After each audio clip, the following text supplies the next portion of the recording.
Hello and welcome to another episode of the Geotechnical Engineering Podcast. Today's episode, we'll be talking with Sam Rumel, PE, PG, and he's a geotechnical engineer at AECOM. We're going to be focusing our talk on geotechnical engineering, of course, but we're going to be talking about tailings engineering. He's going to be talking about some of the intricacies, some of the challenges and opportunities, and also future trends in the industry. I'm your host, Jared Green, and I'm excited to be bringing you another episode of the Geotechnical Engineering Podcast. And with that, let's get right into today's episode.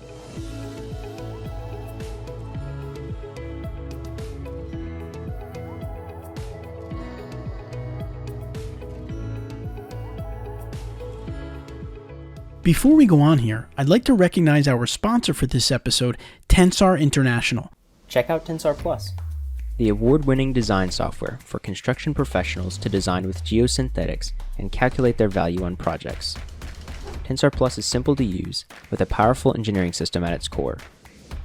Whether you're designing a crane pad or need to build a temporary road over muck, the cost, time, and carbon savings can be calculated, making comparison with alternatives simple. Whatever you're working on, Tensar Plus is your toolbox for success. Sam, welcome to the show. How are you doing? Doing great, Jared. Thanks for having me. Excellent. I'm really glad to have you on.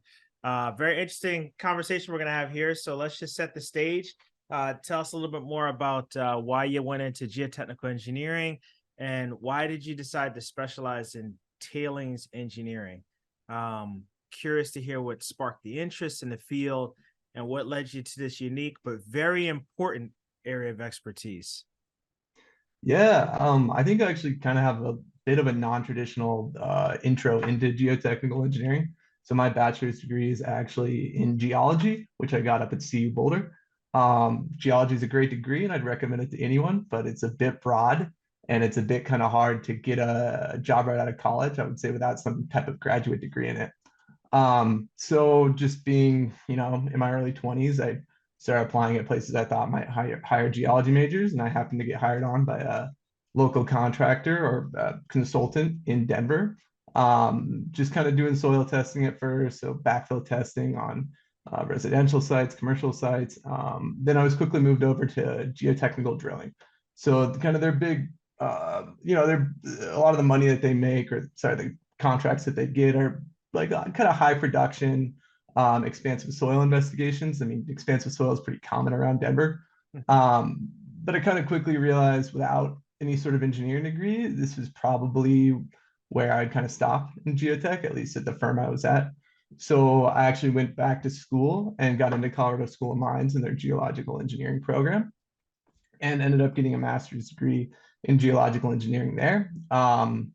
And at School of Mines, kind of this big push across the industry and in academia has been really focused on tailings and a lot of these kind of like sort of inactive facilities and kind of like lesser, monitored and lesser known facilities. And so my advisor at School of Mines had quite a part to play in some work with, I think it was the Peruvian government and the school down in Peru to look at these mines. So he really wanted to focus his grad students on working in tailings. And from there, I met a colleague who was also in the same degree program, and she worked at AECOM, and she spoke highly of her work in tailings engineering at AECOM.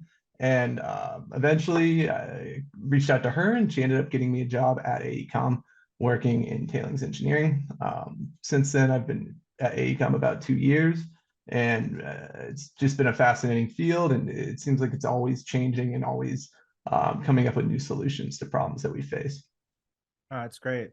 So we've got a mix of folks that listen in and watch the shows, or podcasts, I should say. So some folks are still in school, others are, might even be in tailings. But tailings engineering requires a mix of technical prowess and also holistic thinking. Can you elaborate more on the intriguing or demanding projects you worked on and talk a little bit about how your tailings engineering knowledge played a vital role in the triumph for the project? And, if you want a high level, tell us what that is, like what tailings engineering, because again, I didn't know about it till I got to grad school, right? But it's because of where I grew up. So if you could walk us through that, that would be great.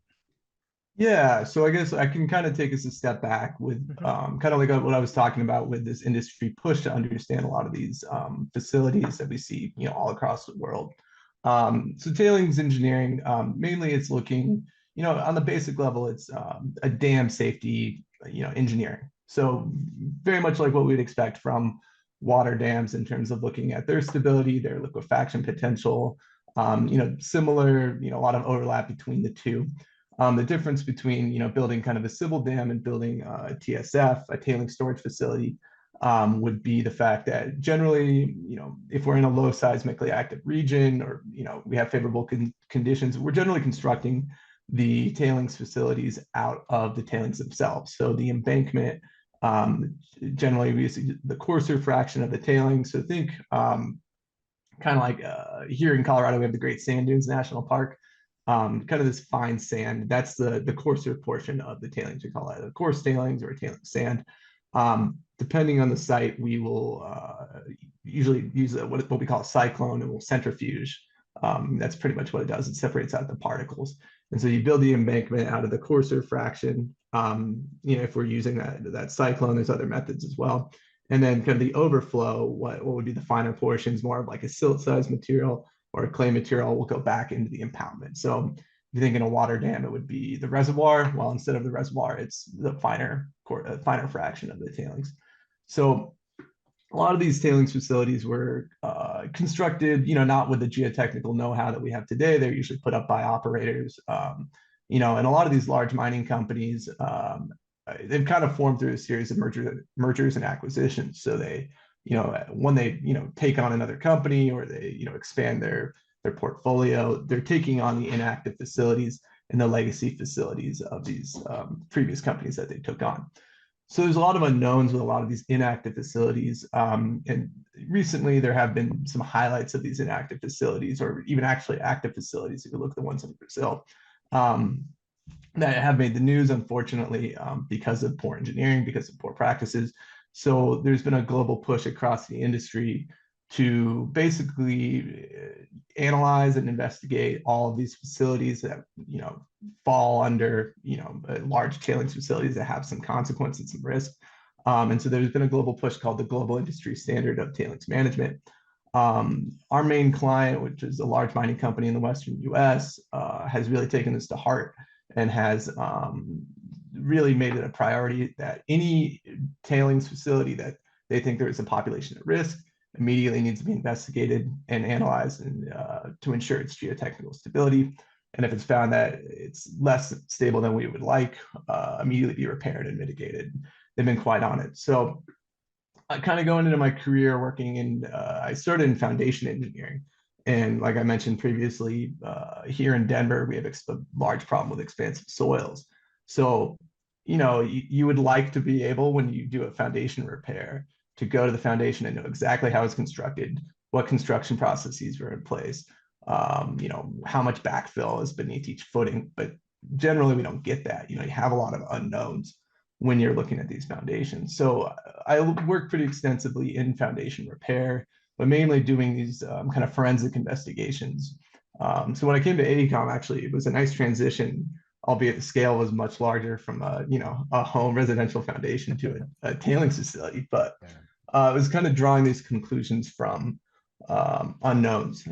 So a big project where we're kind of wrapping up now, but that was a main focus of 2022, was this large and active facility that was an upstream raise. And so kind of going back to how I was talking about with the construction of these tailings facilities, generally in the US, we see centerline facilities and upstream facilities. And upstream is where you construct the embankment kind of upward from the toe and then push the tailings, or have the tailings flow back in the impoundment. Centerline, you're going straight up, and generally you get a bigger embankment. So with this upstream facility, there wasn't much known about it. The only investigation that had been done was after its closure in 2004.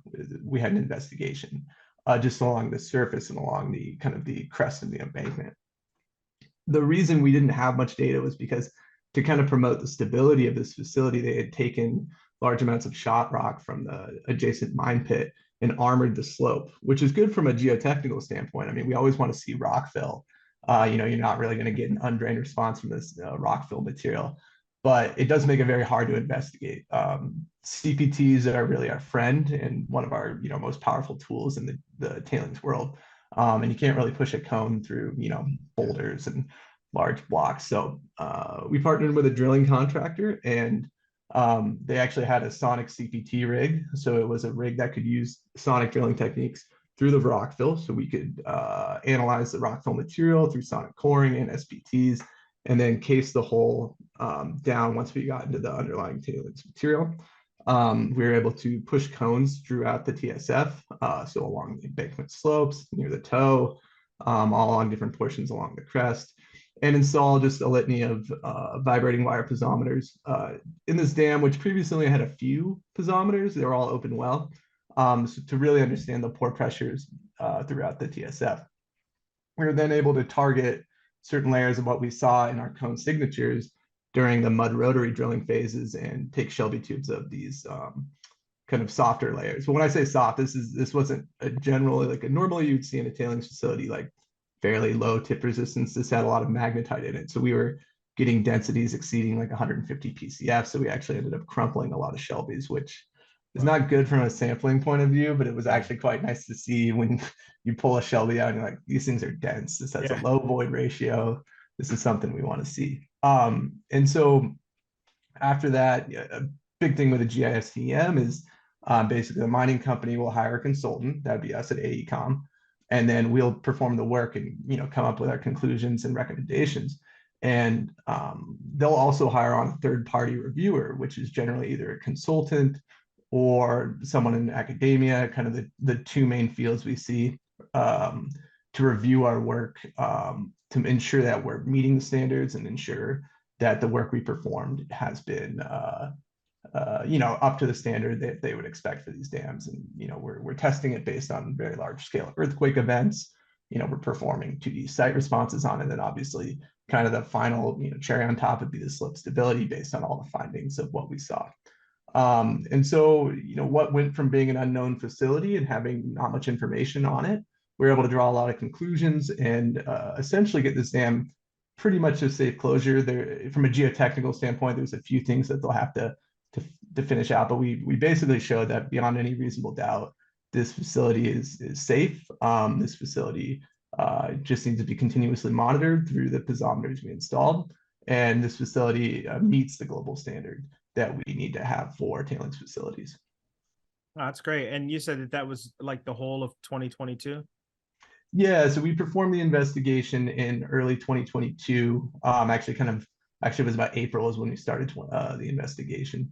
And there was a big push to get this facility wrapped up because of populations that lived directly below it. And so the big thing with GISTM was to any dam where we saw a huge risk, a population at risk, which is risk analysis is a huge part of analyzing these tailings facilities.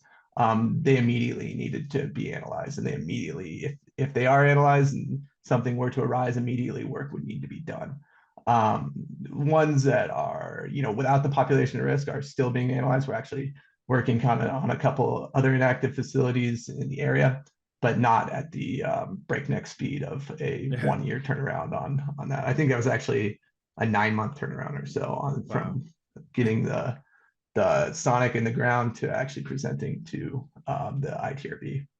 Yeah, it sounds like a lot of work, a lot of work from a lot of people too in a short amount of time. Yeah, no, I definitely, I did the bulk of the geotechnical work, but I was assisted, and basically the project was managed by the engineer record team at AECOM. And we, it was a very collaborative effort on this project. Got it. Now, when you're navigating these tailings engineering projects, I mean, that means you have to grapple with intricate soil dynamics, site intricacies, and the like. What are some of the recurring hurdles that you've encountered in this domain, and how do you approach devising innovative solutions?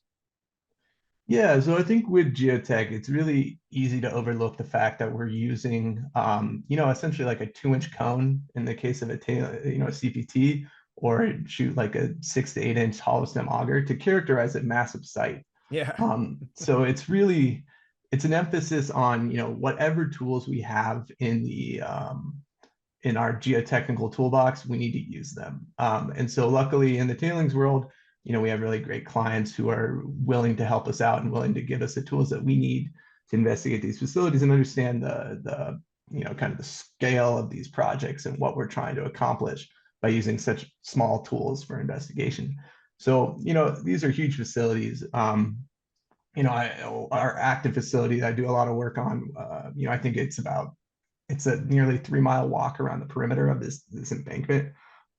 So it's really just trying to understand that what you're doing is you're taking data from such a small subset and such a small amount of instrumentation and trying to apply it onto a macro scale.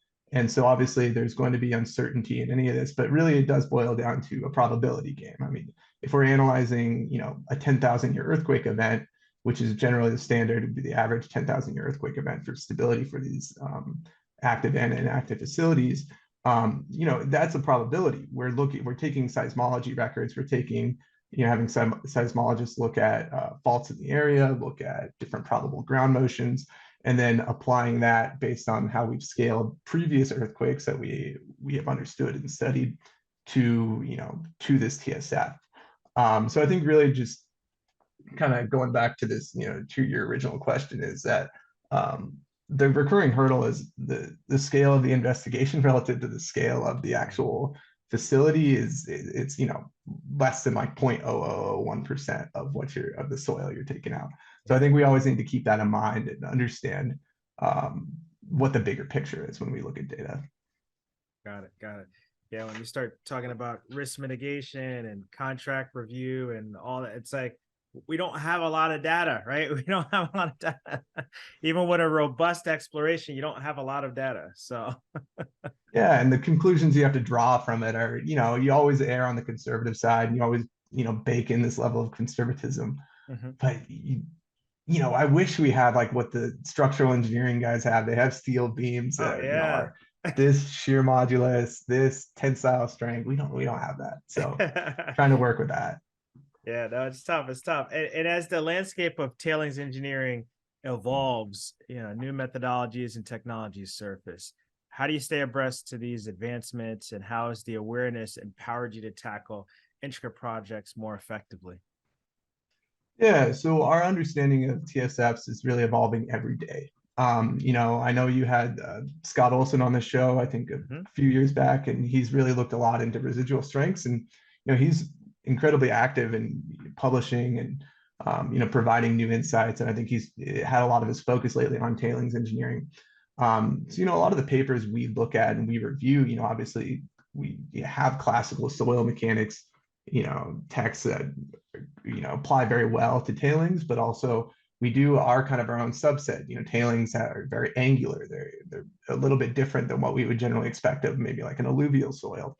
So kind of going back to what I've talked about earlier with this big push in the industry and in academia to really greatly understand these facilities and kind of the soil mechanics of the tailings.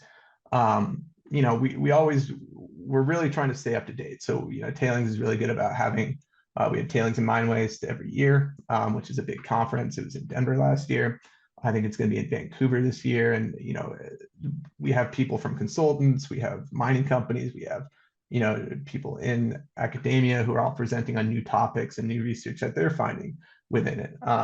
We used to kind of, when I was learning a little bit about soil mechanics, we used to always say like, sand, you really wouldn't get like a undrained response barring liquefaction, obviously kind of like a really loosely placed sand. But we're seeing through some research that, we do get some pore pressure generation in these kind of sandier layers. So we are seeing kind of an undrained strength appear in some of these, kind of sandier tailings layers. So, going from saying something that is purely drained or it's going to rely on its drain strength to kind of understanding that, no, we will see a pore pressure response and we need to factor that into our analyses. So, really the research is just getting better and better. And our understanding of this material is getting more up to date. So really trying to stay on top of everything coming out, which is it's too much. I try to read papers as much as I can, but it's pretty tricky sometimes when, people are publishing new stuff every day. Yeah. No, it's great. That's great. I mean, it sounds like a lot of opportunity, especially for folks that are in school, working on a master's, thinking about doing a PhD, it sounds like there's a lot that you could focus in on and explore. So amid your journey, what are some of the pivotal lessons that you've learned from unforeseen challenges in tailing engineering projects, and how have these experiences influenced your outlook on future undertakings? Yeah, so coming from the foundations world, I mean, generally, if you're designing a foundation, it can be incredibly tricky, but you hope you make your design, you give your design to the contractor, to the client. Maybe you'll get a few phone calls. Obviously, you probably have someone there observing the installation of these foundations, but then you hope it's installed and you never hear about it again. Because if you never hear about it again, that means you probably did it right, or at least you didn't do it wrong. Yeah. With these facilities, it's really, you should look at them as big construction projects. These are ongoing 40-year, 50-year, in some cases, construction projects that are constantly being built. We have deposition rates for these tailings facilities. So we generally know how much you're going to be putting into the impoundment and raising the embankment. We have a lot of numerical tools to analyze that.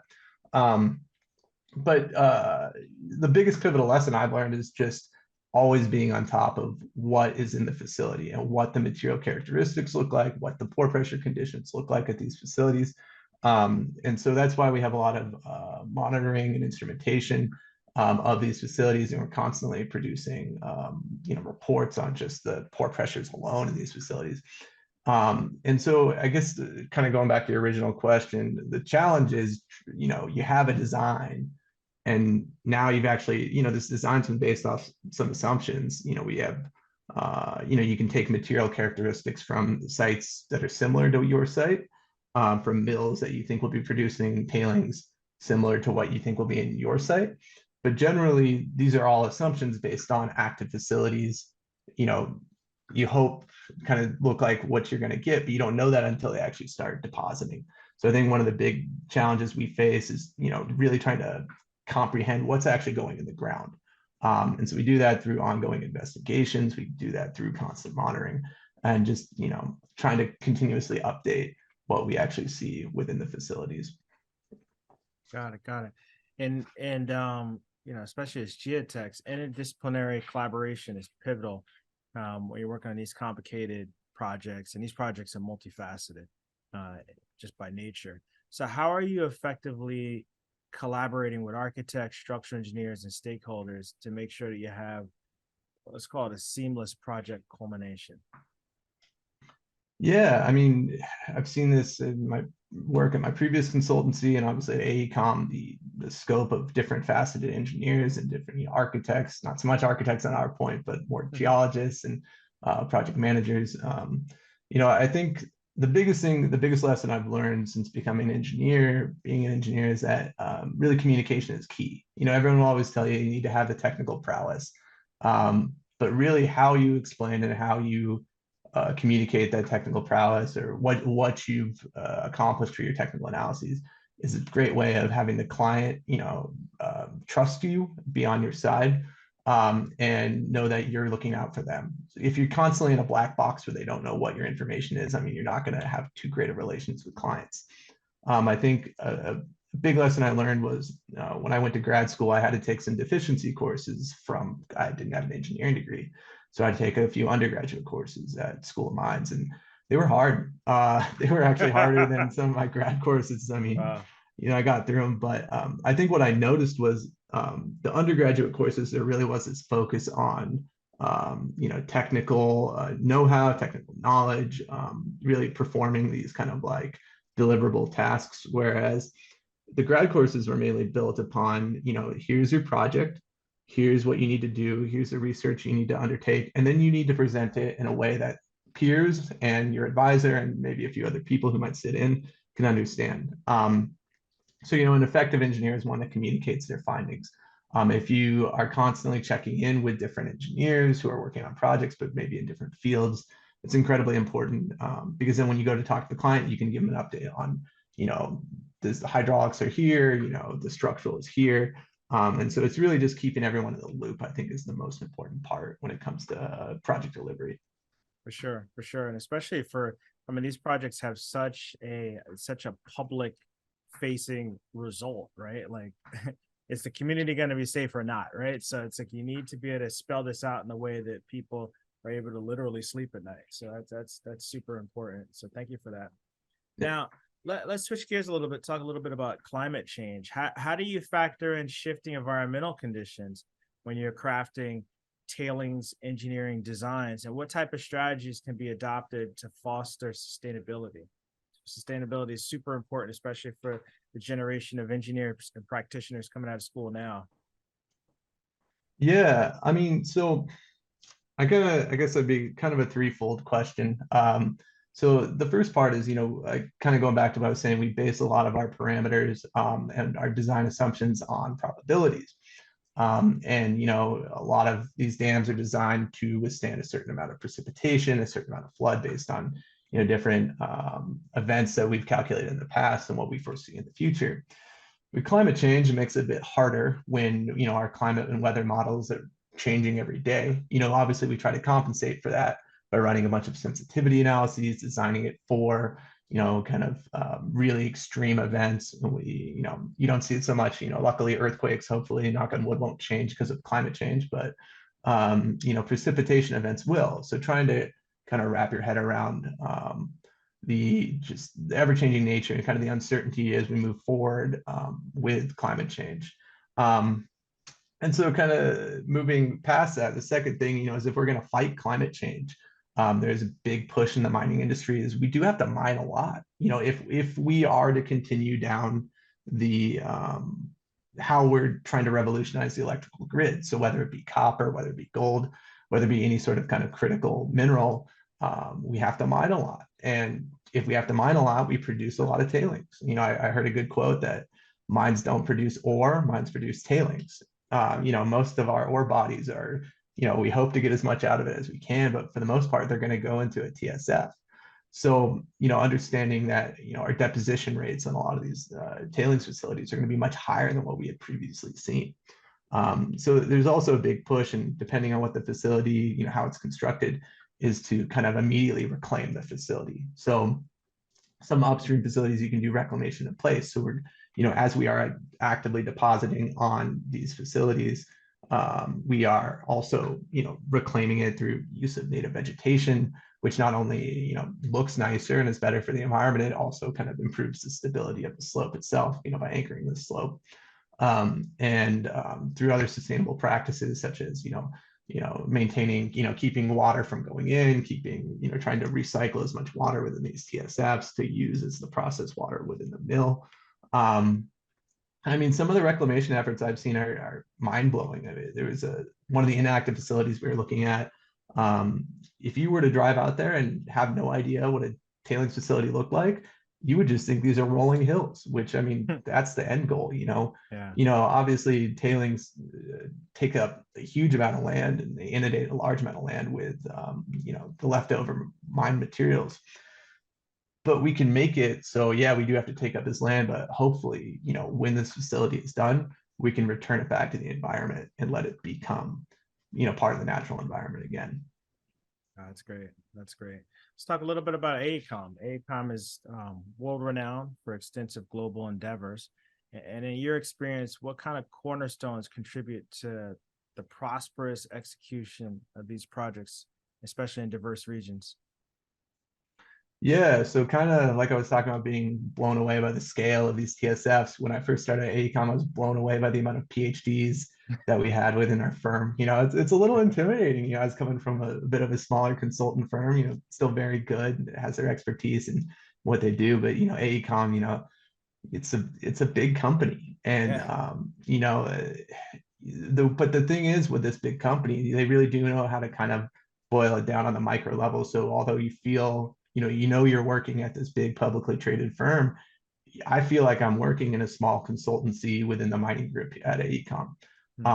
But you get all the benefits of working at a global firm. So we have this global reach that, if we don't have an expert in our office in Denver, we can pull someone. I work with people who work in Spain. We have, contracts all across the globe. We have employees all across the globe too.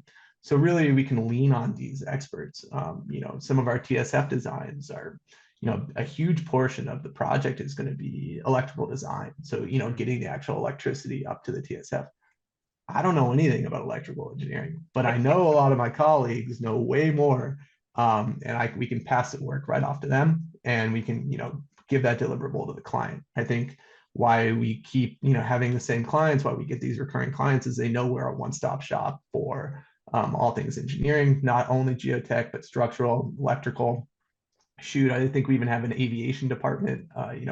We have all sorts of facets that I don't even know the extent of, and it always amazes me every time I look through publications coming out by our company, just the products and the kind of the general projects that we work on. That's great. That's great. All right, what advice would you give to young professionals looking to enter the field of geotechnical engineering, especially those that want to pursue a career in tailings management? I think it's a great field. I think it's really evolving. I think it's on the cutting edge of a lot of geotechnical engineering. It takes from the ideas of classical soil mechanics, but it really expands on it, and it is niche. You have to make sure if you want to get into tailings, you do really like it. But I think it's a really exciting field, and it's really something we're putting a lot of focus on. I heard a quote from I think it was the CEO of Barrick, and he said, tailings are the number one issue facing the mining industry. Wow. So mining companies, industry, and academia all understand the gravity of these facilities, and the the big, huge unknowns that a lot of these facilities face. So there's been a lot of resources and a lot of projects that have been put forth to really fully understand these materials. And if you want to understand soil mechanics like you've never understood it before, come to tailings engineering, and I think you'll have a pretty good career. There you go. There you go. And before we take our break, when you look at the future of geotechnical engineering, what are some of the emerging trends and advances that you believe will have a significant impact on the industry, and how are you preparing to adapt to these changes?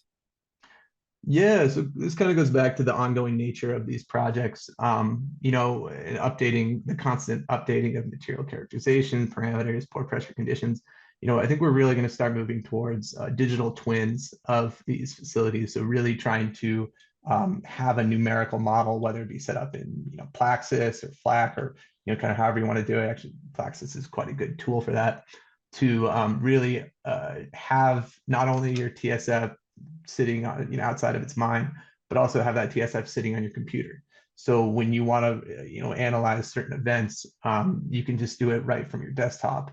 Obviously that takes a large amount of calibration, that takes a large amount of investigation and data, but we're really pushing towards that. And different members of my group, members of my team at AECOM recently published a great paper on performance-based design, and that went a little bit into digital twins. Basically, it was this constant updating of material parameters for just what we see out of the facilities currently. And so trying to construct these digital twins, I really see as a move forward, so that we can, fully understand the conditions out on these sites. Excellent. Excellent. Looking forward to it. Looking forward to it. All right, great. Well, we'll come back in just a minute and close this one out. And Sam, in our Career Factor Safety End segment, stick around.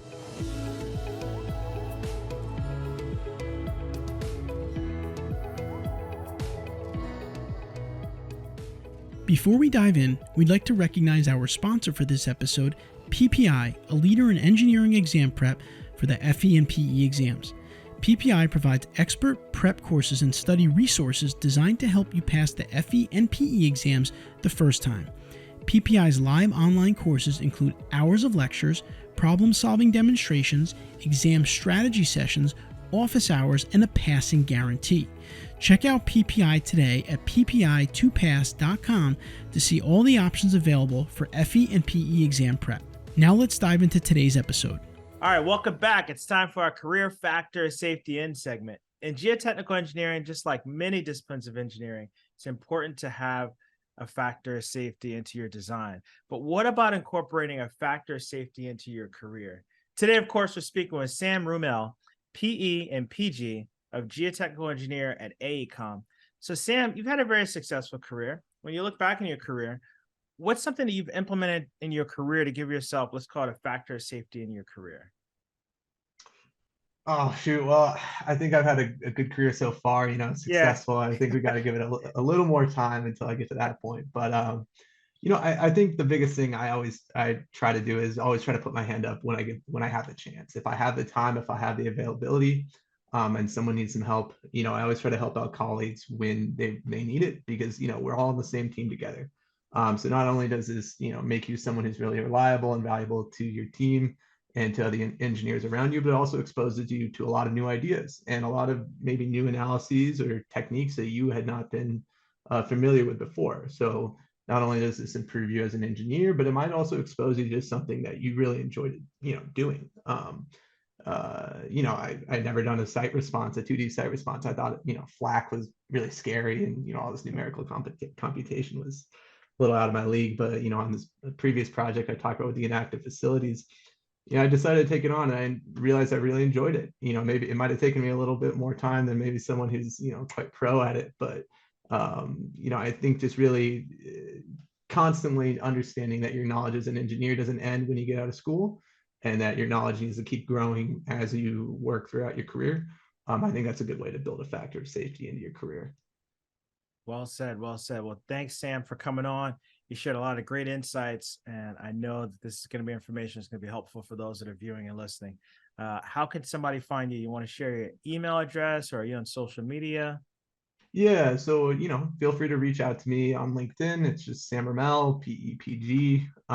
If you just type it into LinkedIn, you can also email me at sam.rumel, RUMEL, at aecom.com. Either way, I always look forward to hearing from people, whether it be on LinkedIn or whether it be through email. So feel free to reach out to me. All right, great. We'll get that in the show notes. Thank you so much. That was a lot of fun. Hey, thank you. Thanks for having me, Jared. I hope you enjoyed the episode today. We would love to hear your feedback, comments, and/or questions. Please feel free to go to geotechnicalengineeringpodcast.com, where you'll find a summary of the key points discussed in today's episode, that being episode 86, as well as links to any of the resources, websites, or books mentioned during this episode. Until next time, I wish you the very best in all of your geotechnical engineering endeavors. Peace.